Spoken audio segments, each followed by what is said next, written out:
Welcome to Gasper Cottage in May. Now the main video is still to come.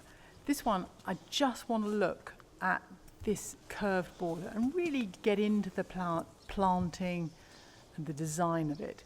We had a lovely American group of visitors here today and they love this bed.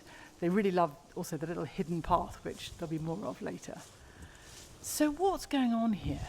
It is this whole mass of flowers and plants and the combination of the mauves and the yellows.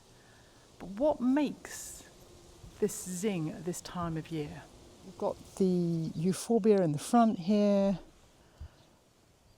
and then the silvery foliage of the poppies, some foxgloves, self-sown, I didn't put them there, the mass of the remains of the forget-me-nots. And then as you look a bit further to the back of the bed, those delphiniums are just coming into flower, which are going to be a major feature of this bed. The other thing that grounds this bed is the dotting of the purple foliage. So there's this berberis, and then down at the other end there's the cotinus.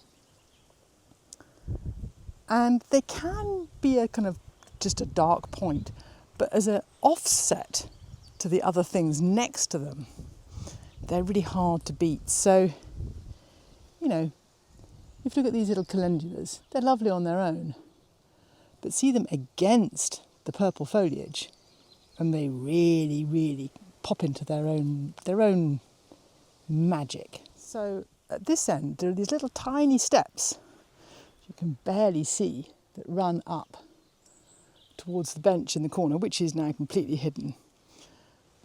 So, walking along the little path, you have views back across the garden and to the cottage. But you do keep your eyes on your feet to a certain extent, because finding your way along the stepping stones is a challenge. But you are right in amongst the planting with the bees, and there are so many bees on the Nepeta at the moment. They just love it. But also these little calendula, they seem to be less of a bee magnet, but the colour is glorious.